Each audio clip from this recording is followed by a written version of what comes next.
Hello and welcome to our YouTube channel English with Ilyas.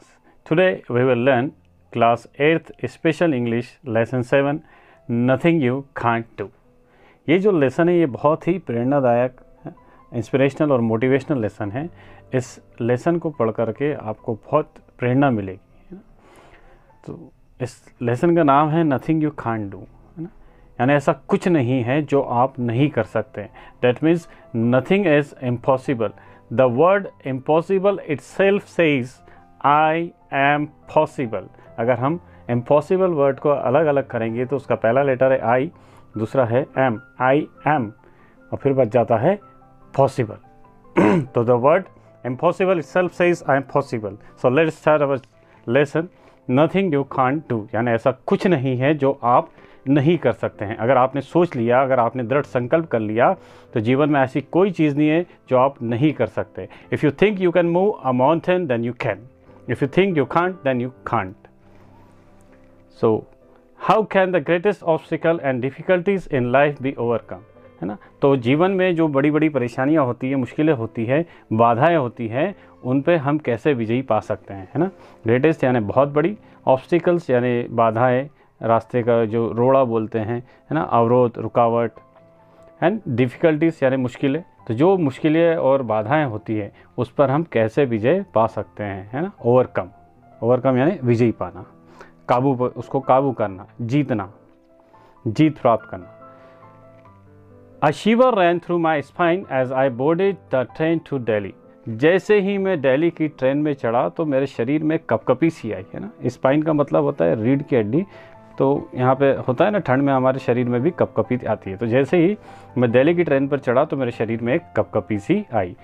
It was a cool November, वो नवंबर की शाम थी और ठंडा नवंबर था, November evening. And I was thankful that the shawl on my shoulder would go unnoticed, है ना। और मैं इस चीज़ के लिए शुक्रगुजार था, आभारी था कि मेरे कंधे पर एक शाल थी और वो शाल पर ध्यान नहीं गया था, न मेरा गया था, और उस शाल की वजह से मेरे तरफ भी लोगों का ध्यान नहीं जाता था। और वो क्यों नहीं जाता था ये हमको आगे पता चलेगा। The shawl was a constant companion of mind. वो जो शॉल थी वो लगातार मेरे साथ रहती थी, यानी मेरी साथी थी, हमेशा मेरे साथ रहने वाली। 12 months of the year, for it helped hide the stump that was once my right hand, है ना। तो वो साल के 12 महीने मेरे साथ रहती थी, और वो इसलिए रहती थी क्योंकि वो मेरी मदद करती थी मेरे स्टम्प को छुपाने में। स्टम्प यानी कटा हुआ हाथ, है ना। स्टम्प यानी कटने के बाद जो हिस्सा बच जाता है उसको स्टम्प कहा जाता है ना। जो कि एक बार मेरे सीधे हाथ में हुआ था स्टम्प, यानी मेरा हाथ कट गया था, तो उस हाथ को छुपाने के लिए वो अपने कंधे पर शाल डाल के रखता था। And it was one such train that had given me this disability, है ना। और वो एक ऐसी ही एक ट्रेन थी जिसने मुझे ये डिसेबिलिटी दी थी, यानी ये कमजोरी दी थी, ये असामर्थ्यता दी थी, ये अपंगता दी थी, है ना, ये अयोग्यता दी थी। 3 years earlier, at the beginning of 3rd millennium, I left my seat in an express train after having supper, है ना। ये 3 साल पहले की बात है, जब 3rd मिलेनियम की शुरुआत थी, है ना। तब मैं अपनी ट्रेन में रात का खाना खाकर, सफ़र यानी कहते हैं रात के खाने को, डिनर को आप सफ़र भी कह सकते हैं, ना। तो एक एक्सप्रेस ट्रेन में अपना रात का खाना खाने के बाद मैं अपनी I washed my hands at the sink next to an open compartment door, है ना। और मैंने मतलब आपने भी देखा होगा ट्रेन में जो सिंक होते हैं या जो वॉश बेसिन होते हैं वो दरवाजे के पास लगे होते हैं, एकदम दरवाजे के पास होते हैं। तो वो खाना खा के उठ करके उस सिंक के पास गया, सिंक यानी वॉश बेसिन जिसमें हम हाथ धोते हैं, ना। तो वो हाथ धोने के लिए वो वहाँ गया, और वो जो सिंक था वो कहाँ लगा हुआ था, कंपार्टमेंट डोर के पास, यानी उस रेल के डिब्बे के दरवाजे के पास लगा था। As I finished and turn, और जैसे ही मैंने हाथ धोए और पलटा, द ट्रेन सडनली जर्क्ड, अचानक ट्रेन ने क्या करा, जर्क यानी झटका मारा, है ना, झटका लिया। थ्रोइंग मी ऑफ बैलेंस, और इससे मैं क्या हो गया, ऑफ बैलेंस हो गया, यानी इम्बैलेंस हो गया, है ना। मेरा जो संतुलन था वो बिगड़ गया। I was flung right out of the door, और मेरा संतुलन इस कदर बिगड़ा कि मैं सीधा दरवाजे के बाहर जा कर के फिकाया या गिर गया। As I landed on my back, the carriage wheels severed my right arm above my elbow, और जैसा कि मैं अपनी पीठ के बल गिरा था, है ना, तो जो कैरेज व्हील्स थे यानी गाड़ी के जो पहिए थे, severed my right arm above my elbow, तो जो गाड़ी के पहिए थे उन्होंने मेरे सीधे हाथ को एल्बो के ऊपर यानी कोहनी के ऊपर से काट दिया, है ना। ये सीविएट का मतलब होता है काटना, अलग करना, तोड़ना, है ना, तो या कटा हुआ या टूटा हुआ। तो मेरा जो राइट हैंड था वो कोहनी के ऊपर से कट चुका था। For the next couple of hours I ले ऑन द ट्रैक, ना, अगले कुछ घंटों तक मैं ट्रैक पर ही पड़ा रहा, यानी पटरियों पर ही पड़ा रहा, ले यानी पड़ा रहना। Bleeding and in extreme pain until a track inspector passing by found me, है ना। और मैं उस वक्त तक वहाँ मतलब मेरा खून बहता रहा और मैं काफ़ी दर्द में वहीं पड़ा रहा। कब तक? जब तक कि एक ट्रैक इंस्पेक्टर वहाँ से नहीं गुजरे, है ना। आपने देखा होगा ट्रैक के पास अक्सर लोग वहाँ ट्रैक को, पटरी को जांचने के लिए घूमते रहते हैं, रात में भी घूमते रहते हैं। I was taken to hospital, फिर मुझे अस्पताल ले जाया गया। My severe limb was too damage to be sewn back, है ना। अब जो मेरा कटा हुआ हाथ था, जो मेरा टूटा हुआ हाथ था, वो इतना डैमेज हो चुका था, यानी इतना टूट चुका था, इतना नष्ट हो चुका था कि अब उसको वापस सिलना मुश्किल था, वो वापस सिला नहीं जा सकता था, है ना। ये स्विन का मतलब होता है सिलना, है ना, या सिल करके जोड़ना। They said I was critical, उन्होंने कहा कि मैं क्रिटिकल था, यानी मेरी जो स्थिति थी वो गंभीर थी, यानी मेरी जीने की कोई आशा नहीं थी, कम थी। बट आई लिव्ड, लेकिन मैं जिया, मैं बच गया। But I lived with this disability, लेकिन मैं इस अपंगता के साथ जिया, यानी मेरी जान तो बच गई लेकिन मेरा हाथ चला गया, मैं अपंग हो गया। This stump of hand and that I hide from everyone with a shawl, है ना। और मुझे ये स्टम्प यानी मेरा हाथ कट गया और इस कटे हुए हाथ को मैं हर किसी से छुपाता हूँ शॉल के ज़रिए, यानी शॉल को अपने कंधे पर डाल करके वो अपनी कटे हुए हाथ को लोगों से छुपाता है। The compartment was almost full but I am thankful that my seat was reserve, है ना। वो जो कंपार्टमेंट था यानी जो डब्बा था, ट्रेन का जो डब्बा था वो लगभग फुल था, यानी भरा हुआ था, लेकिन मैं इस बात के लिए शुक्रगुजार था कि मेरी जो सीट थी वो पहले से ही रिजर्व थी, यानी उन्हें सीट जो है वो बुक करके रखी थी, आरक्षित करके रखी थी। I walked nervously to my seat gripping my suitcase in my left hand, है ना। और मैं नर्वसली काफ़ी घबराते हुए अपने सूटकेस को अपने लेफ्ट हैंड में पकड़ करके अपनी सीट तक गया, यानी उसको इस चीज़ के मतलब उसको डर लगता था, वो लोगों से छुपाना चाहता था, उसको घबराहट होती थी कि लोग कहीं मेरा कटा हुआ हाथ ना देख ले, उसको शर्म आती थी। For many minutes after I had set down I stared at the floor too shy to meet the eyes of my travel mates fearful lest someone notice my disability, है ना। और जब अपनी सीट पर पहुंचा तो सीट पर पहुंचने के बाद कई मिनटों तक वो सिर्फ अपनी मतलब सीट पर नहीं, सीट के नीचे वो ज़मीन पर देखता रहा और किसी अपने आजू बाजू वाले से जो उसके साथ में सफ़र कर रहे थे, उन साथ में सफ़र करने वालों से उसने अपनी आंखें नहीं मिलाई, अपनी नज़रें नहीं मिलाई। क्यों? क्योंकि उसको इस चीज़ की शर्म आ रही थी कि कहीं किसी ने मेरी डिसेबिलिटी ना देख लिया, यानी किसी ने मेरा कटा हुआ हाथ ना देख लिया हो, कोई मेरी अपंगता ना दिखी हो। तो वो इस चीज़ से घबरा करके, शर्मा करके सिर्फ नीचे की तरफ देख रहा था, फ्लोर की तरफ देख रहा था। The cheerful lively voices of the people around me made me realize that unlike me they were all young boys and girls in their early teens, है ना। और जब मेरा आजू बाजू से एकदम मतलब चीयरफुल आवाज़ें आ रही थी, है ना, एकदम आनंदित, सुखद, है ना, लिवली यानी एकदम जिंदा दिल, है ना, सुखमय, तो ऐसी आवाज़ें मेरे आजू बाजू से आ रही थी। और जब मैंने देखा तो मुझे ये रियलाइज़ हुआ, यानी मुझे ये एहसास हुआ कि वो लोग मेरे जैसे नहीं हैं, अनलाइक यानी अलग हैं, मुझसे अलग, मुझसे विपरीत, है ना। वो सभी कैसे थे? यंग बॉयज़ और गर्ल्स थे, यानी वो सभी युवक लड़के और लड़कियां थी, इन देयर अर्ली टीन्स, और वो अपनी टीन्स की शुरुआत में थे। जो टीन होता है यानी 13 साल से लेकर के 19 साल के बच्चों को टीन्स कहा जाता है। There were 2 girls and 3 boys all talking excitedly, है ना। वहाँ पर 2 लड़कियाँ और 3 लड़के थे और वो बहुत ही एक्साइटेडली यानी काफ़ी उत्सुक होकर के बात कर रहे थे, काफ़ी जोश से बात कर रहे थे। Hey, you two are participating in the Olympics, inquired a tender voice from my right, है ना। फिर मेरे राइट साइड से एक आवाज़ आई, बहुत टेंडर आवाज़ थी, बहुत ही कोमल, मधुर, है ना, और कमसिन आवाज़ थी। और उस ने मुझसे ये पूछा कि क्या आप भी ओलंपिक्स में पार्टिसिपेट कर रहे हैं, यानी ओलंपिक्स में भाग ले रहे हैं। I am talking to you sir, this time I realise that the athletic boy sitting to my right was addressing me, है ना। उसने कहा कि I am talking to you sir, यानी सर मैं आपसे बात कर रहा हूँ। तो इस बार मुझे ये एहसास हुआ कि वो एथलेटिक बॉय यानी जो खिलाड़ी बच्चा है जो कि मेरे राइट साइड में बैठा है, मेरी सीधे तरफ बैठा हुआ है, वॉज एड्रेसिंग मी, यानी वो मुझे संबोधित कर रहा है, मुझसे बात कर रहा है। I also realised to my horror that the shawl had slipped from my right shoulder revealing my stump for everyone to see, है ना। और मुझे इस बात का भी एहसास हुआ कि जिस बात का मुझे डर था वही हुआ, जो शॉल थी वो मेरे कंधे से खसक करके गिर गई थी, यानी वो मेरे कंधे से स्लिप हो गई थी, यानी सटक गई थी। अब जैसी सटकी तो क्या हुआ, revealing my stump for everyone to see, है ना। उसके गिरते ही मेरा जो स्टम्प था यानी जो मेरा कटा हुआ हाथ था वो सबके लिए उजागर हो गया, सबको दिखने लगा। टीयर्स फिल्ड माई आइज़, और मेरी आँखों में आंसू भरा है, मेरी जो आंखें थी वो आंसुओं से भर गई, है ना। उसकी कमजोरी दुनिया को दिख गई थी तो उसको बुरा लगा और इसलिए उसके आंखों में आंसू आ गए।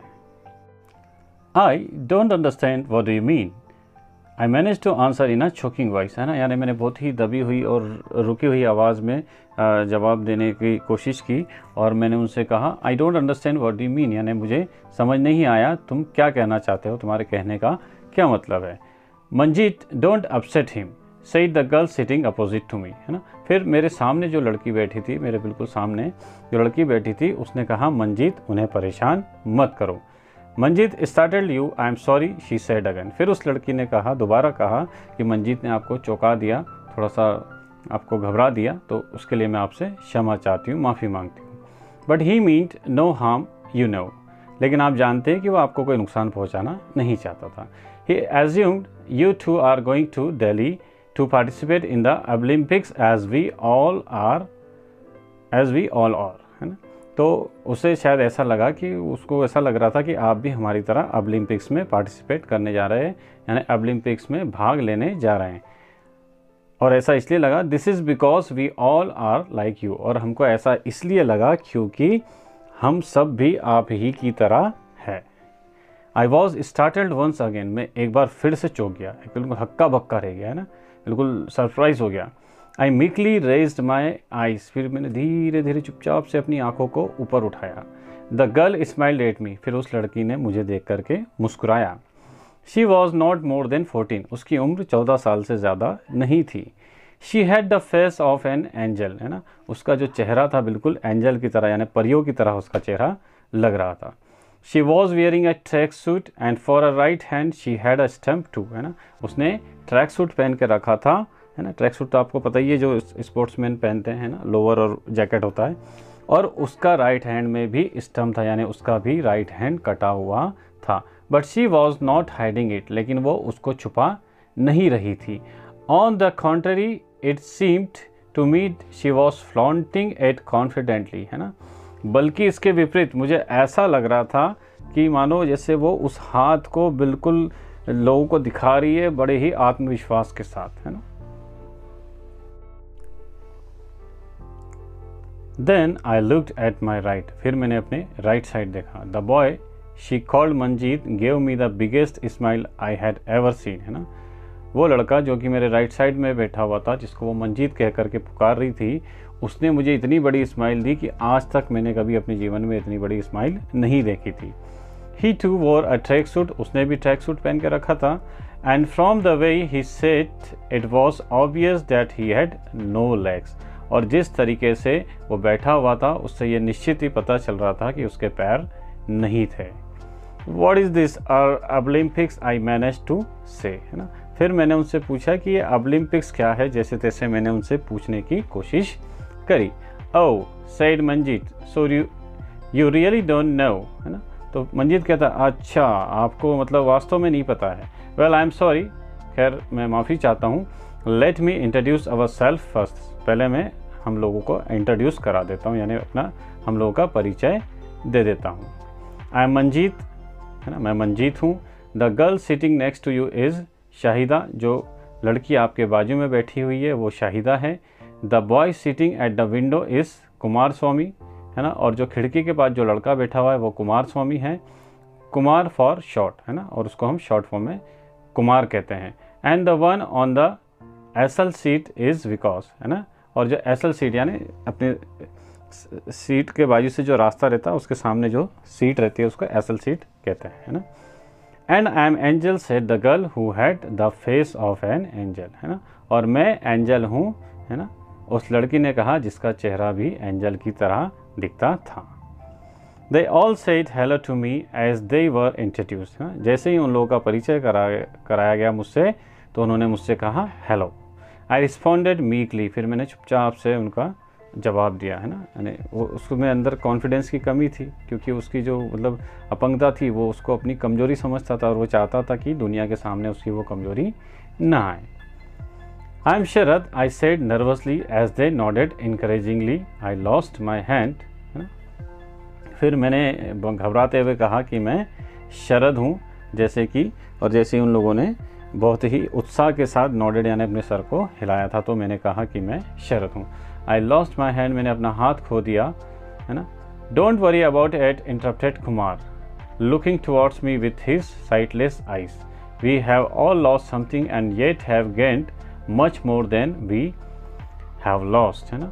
और जैसे ही मैंने ये कहा कि मैंने अपना हाथ खो दिया था तो उधर से कुमार ने मुझे रोकते हुए कहा कि डोंट वरी अबाउट दैट, यानी इसके बारे में तुम बिल्कुल भी चिंता नहीं करो, है ना।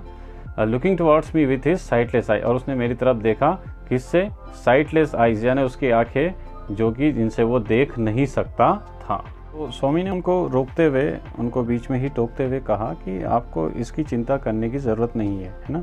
और जब स्वामी ने उनकी तरफ देखा तो वो जिस तरीके से उनकी तरफ देख रहा था तो इससे साफ जाहिर था कि उसको दिखाई नहीं देता, यानी वो ब्लाइंड है, अंधा है ना।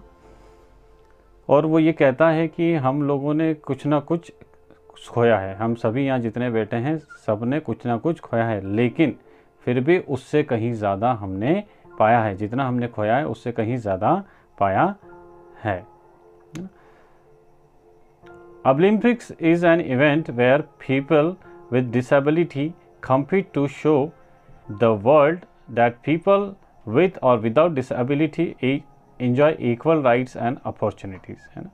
सईद शाहिदा, तब शाहिदा ने ये कहा कि ओलंपिक्स एक ऐसा इवेंट है, एक ऐसा प्रोग्राम है, एक ऐसा कार्यक्रम है जहाँ पर हम जैसे लोग यानी जो डिसेबिलिटी के साथ होते हैं, यानी जिसके अंदर कोई ना कोई अपंगता होती है, कोई कमज़ोरी होती है, कोई अयोग्यता होती है, वो वहाँ पर कॉम्पीट करते हैं, यानी एक दूसरे से प्रतियोगिता करते हैं ताकि विश्व को ये दिखा सके कि हम जैसे जो लोग हैं यानी जो डिसेबल है वो भी उन्हीं की तरह अधिकार रखते हैं और उन्हीं की तरह हमको भी अवसर पाने का मतलब अधिकार है, ये शाहिदा ने कहा।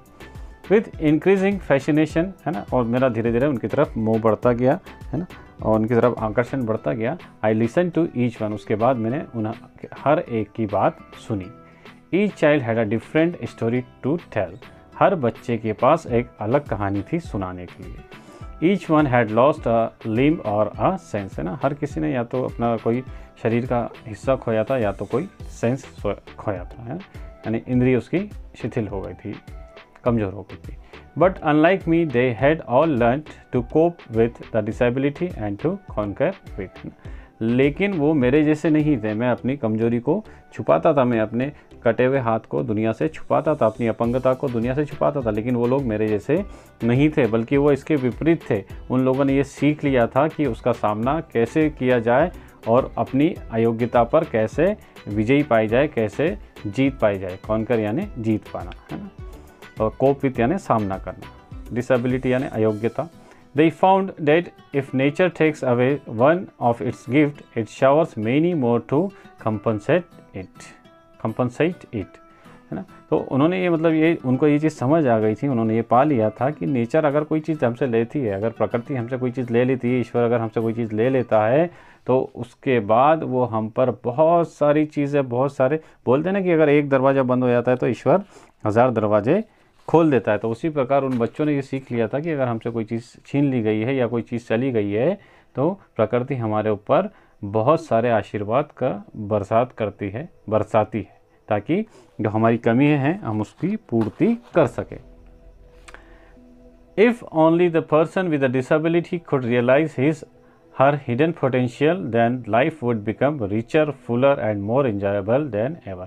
अगर जो एक डिसेबल पर्सन है ना, यानी जो एक अपंग व्यक्ति है, अगर वो इस चीज़ को रियलाइज़ कर ले, यानी इस चीज़ का एहसास कर ले कि उसके अंदर जो छुपा हुआ सामर्थ्य है ना, उसके अंदर जो छुपी हुई क्षमता है, जो ताकत है, अगर वो उसको जान लेगा तो फिर उसकी जो लाइफ है वो एकदम हर्षोल्लास से भर जाएगी, है ना, काफ़ी आनंदमयी हो जाएगी और काफ़ी खुश हो जाएगी, है ना। यानी जितनी लाइफ उसकी पहले खुश नहीं थी वो उसके बाद हो जाएगी। बस हमको अपने अंदर के पोटेंशियल को, अपने अंदर की शक्ति को पहचानना है ना। I came to know that the name Olympics is derived from ability, है ना। और उस वक्त मुझे ये पता चला कि जो ओलंपिक्स वर्ड है ये एबिलिटी से निकाला गया है ना, या एबिलिटी से लिया गया है। एंड ओलंपिक्स, है ना, एबिलिटी और ओलंपिक्स से ये वर्ड लिया गया है ना। It was way back in 1972, यानी ये बहुत पहले की बात है, 1972 में, that an effort to improve the vocational, है ना, ये प्रयास किया गया था, है ना, एक कोशिश की गई थी कि इम्प्रूव द वोकेशनल यानी एक व्यावसायिक। तो सन 1972 में जापान के द्वारा अयोग्य लोगों की क्षमताओं को बाहर निकालने के लिए एक प्रयास किया गया और एक इवेंट जो है, एक कार्यक्रम जो है वो आयोजित किया गया। It was called the Olympics of abilities, है ना, और उस कार्यक्रम का, उस इवेंट का नाम रखा गया Olympics of abilities. Disabled persons all over the world had their first chance to compete among themselves and prove their merits to the world. और पहली बार दुनिया भर से जितने भी अपंग लोग थे, अयोग्य लोग थे, उनको ये मौका मिला, उनको ये अवसर मिला कि वो अपने ही जैसे लोगों के साथ प्रतियोगिता कर सके, है ना, उनके साथ कंपटीशन कर सके और पूरी दुनिया को अपनी क्षमताएं बता सके, अपने अंदर की खूबियों को बता सके, है ना। I was told that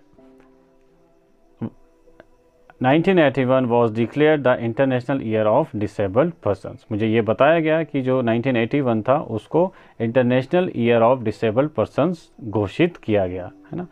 To commemorate this, the first international Olympics was held in Tokyo। और इसको मनाने के लिए पहला इंटरनेशनल ओलंपिक्स आयोजित किया गया टोक्यो में। The event was a phenomenal success। इस इवेंट को, यानी इस कार्यक्रम को असाधारण सफलता मिली, यानी बहुत ज़्यादा सफल हुआ।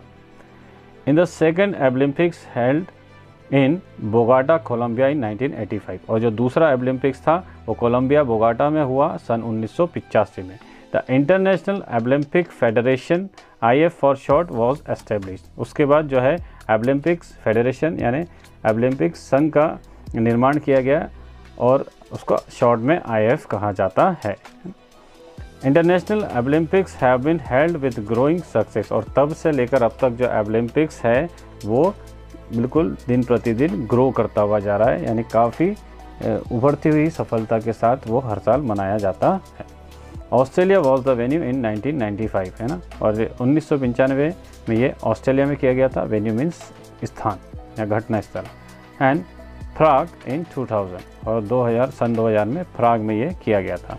None of us slept that night, उस रात हम में से कोई भी सोया नहीं। Listening to the children describe their hobbies and their events in the Olympics, है ना, और रात भर उन बच्चों की जो वो बता रहे थे, अपनी हॉबीज़ बता रहे थे, और ओलंपिक्स इवेंट में जो उन्होंने जो किया उसके बारे में जो बता रहे थे वो सब सुनते हुए हमारी रात कट गई, हम रात भर सोई नहीं। I could feel the confidence rising in me, अब ये शरत जो कि डरता था कि मेरा कटा हुआ हाथ दुनिया को ना दिख जाए, मेरी कमजोरी, मेरी अपंगता, है ना, मेरी जो अयोग्यता है वो लोगों को ना दिख जाए, अब उसके अंदर कॉन्फिडेंस यानी उसके अंदर आत्मविश्वास बढ़ रहा था। The shawl that had covered my disability had fallen away, वो शॉल जो मेरे हाथ को यानी मेरी डिसेबिलिटी को, मेरी अयोग्यता को, अपंगता को छुपा रखी थी, वो गिर चुकी थी। I never made an attempt even to look for it, है ना, और उसके बाद मैंने एक प्रयास भी नहीं करा कि मैं उस शॉल को उठा लूँ या उसको ढूंढ लूँ या उसको देख लूँ। I decided I would go to the Olympics stadium, मैंने उस वक्त ये डिसाइड कर लिया, ये निर्णय ले लिया कि मैं ओलंपिक्स स्टेडियम जाऊंगा एज अ स्पेक्टेटर, एक दर्शक के रूप में, एंड चीयर फॉर चिल्ड्रन, और बच्चों का हौसला अफजाई करूंगा, उन बच्चों को हौसला बढ़ाऊंगा, and for every disabled persons on this earth, और हर उस व्यक्ति के लिए जाऊंगा जो कि इस दुनिया में है और डिसेबल्ड है यानी अपंग है। एंड फॉर माई सेल्फ, और अपने खुद के लिए भी मैं वहाँ जाऊँगा। It was such a train that gave me a disability, एक वो ट्रेन थी जिसने मुझे ये अपंगता दी थी। येट, फिर भी, it was another train that gave me a meaning to my life, और ये दूसरी ट्रेन थी जिसने मेरे जीवन को कुछ अर्थ दिया, मेरी अर्थहीन जीवन को कुछ मतलब दिया। तो दोस्तों ये था कि अगर हमारे अंदर कोई भी बात हो, कोई कमज़ोरी हो, तो उससे हमें उसको लेकर के निराश नहीं होना चाहिए, हताश नहीं होना चाहिए, बल्कि हमको ये सोचना चाहिए ठीक है ना, ईश्वर ने मेरा सिर्फ एक हाथ ले लिया है, मेरा दूसरा हाथ तो सही सलामत है ना, मैं उससे काम करूँगा। अगर मनुष्य चाहे तो कुछ भी कर सकता है जीवन में। नहीं करने वाले के पास हज़ार बहाने होते हैं किसी काम को ना करने के लिए, लेकिन करने वाले को सिर्फ एक ही कारण काफ़ी होता है किसी भी काम में सफल होने के लिए। तो ये था हमारा आज का लेसन, उम्मीद करता हूँ आपको पसंद आया होगा। तो अगर आप हमारे चैनल पर नए हैं तो प्लीज़ हमारे चैनल को सब्सक्राइब करें, लाइक करें, अपने दोस्तों के साथ शेयर करें। Have a good day.